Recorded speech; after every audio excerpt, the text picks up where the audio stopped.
Well, let's consider the physiology now of this part of the brain relative to the inputs derived from the two eyes. And now we'll move to an animal model system where microelectrodes can be inserted into the brain and the two eyes can be stimulated separately, and one can assess to what degree are action potentials driven by one eye's inputs or the other.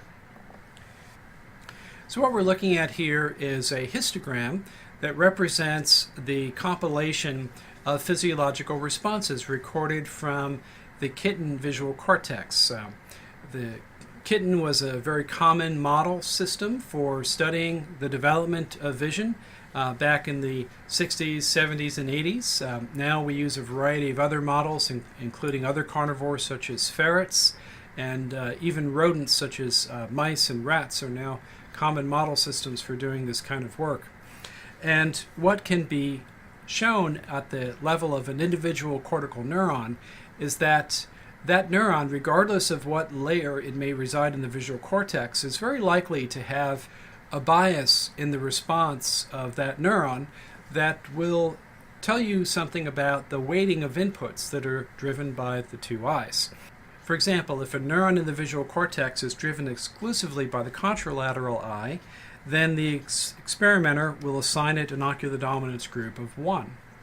If the neuron is driven exclusively by the ipsilateral eye, then the ocular dominance group assignment would be group 7. So this is purely an operational definition and somewhat subjective, although it can be quantified in different ways by different investigators.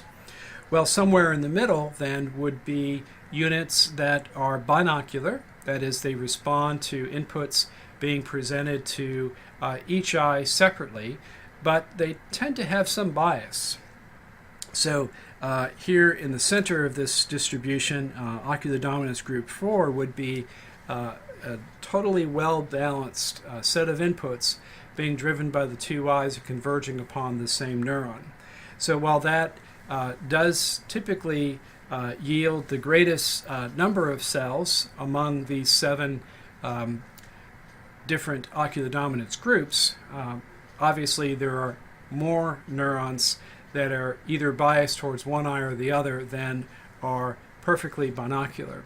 And so this is fairly typical of your normally developing visual cortex, and so it's not perfectly a normal distribution, but it is centered on binocularity with representation on either side.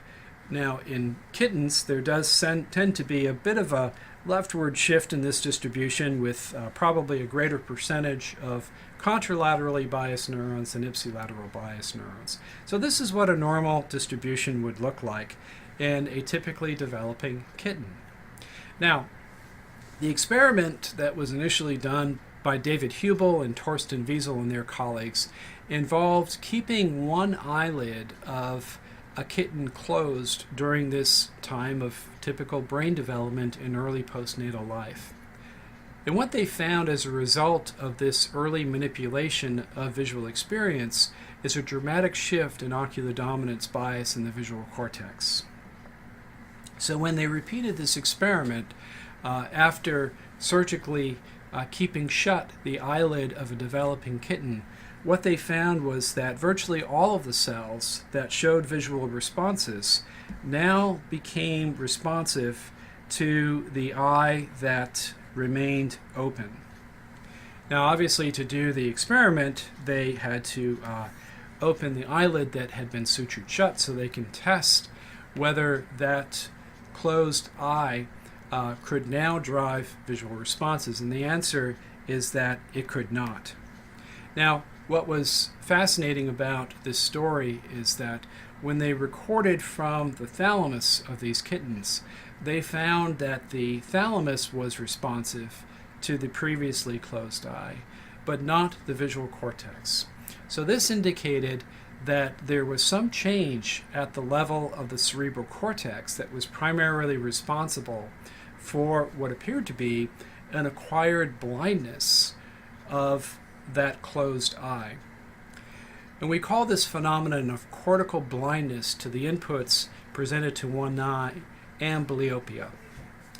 Now, yet another remarkable aspect of this discovery was that they attempted to repeat the very same experiment in adult animals, and what they found in adult animals was hardly any change in the relative distribution of ocular bias and binocularity. And when they repeated the very same experiment initiated not at birth but at 1 year of age, what they found was essentially a normal distribution centered on binocularity. So this led to several really important insights. One is that it is possible to change the structure of the circuits that are laid down there in cortical layer 4 as the thalamus innervates the cortex based on the balance of activity that are derived from the two eyes, and that the sensitivity of this circuit to this kind of manipulation of experience is restricted to an early period of postnatal life. And this allowed for the definition of what we now commonly call a critical period. So there is a critical period in early life where these circuits are sensitive to changes in activity-dependent modulation of ongoing neural activity by sensory experience. Now, subsequent investigators went on to ask what actually is different about the circuitry. What was discovered is what appears to be a regression of the terminal arborizations of the afferents from the lateral geniculate nucleus to the ocular dominance columns that are representing the deprived eye. And commensurately, there is an exuberant growth of the terminal arborizations of those geniculocortical projections that are being driven by the open eye.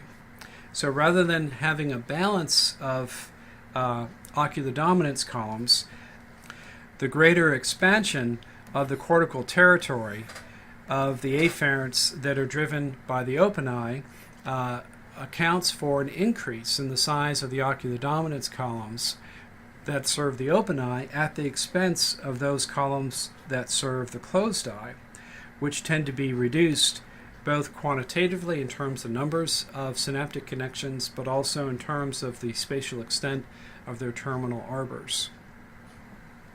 One might have imagined that following the precritical period, there's some kind of complementary and relatively spatially equivalent distribution of afferents to the visual cortex that are representing the two eyes.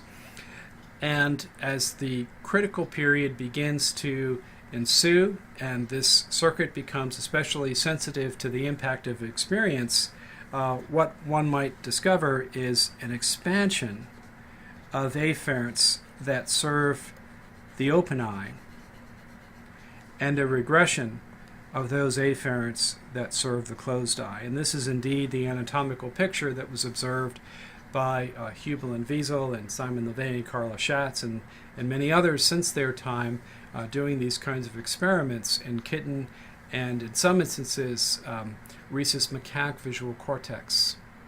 Now, you may be wondering about whether these effects can be reversed, and just about all permutation of this sort of experiment that you might imagine has been done, and I won't take the time to talk about the entire canon of what is known about ocular dominance plasticity in early life, but I will say that it is possible to reverse this effect if we are able to intervene within the critical period. If not, if the critical period passes and intervention does not begin during that critical period while that window is open, this can result in a lifelong visual deficit. This cortical blindness for the deprived eye may persist across the lifespan. So this raises considerable urgency when treating infants that may have a correctable ocular defect in one eye to prevent this kind of amblyopia for setting in and leading to lifelong visual impairment. Well, for those of you that are interested in vision as I am, I hope you find this a fascinating paradigm. to learn about. For those that aren't particularly interested in vision, I want you to know that ocular dominance plasticity has remained a gold standard in the field of developmental neurobiology for understanding the influence of experience on brain development in early life, and continues now some 5 decades after the seminal discoveries on this topic were first made. This remains the gold standard in the field of developmental neurobiology. But with any kind of gold standard, one does have questions. One might wonder whether this general lesson that we've learned about studying ocular dominance column development truly applies to all kinds of circuits in the developing brain, or are there some somewhat idiosyncratic features of this story that might limit our ability to generalize. So what I'd like to do is to suggest that indeed perhaps the latter is the case. That is, we need to explore other kinds of properties of developing cortical networks if we want to understand more broadly the impact of experience in early life, and that what we've learned from studying ocular dominance columns, as powerful as it has been, may not inform us about the development of other kinds of circuits.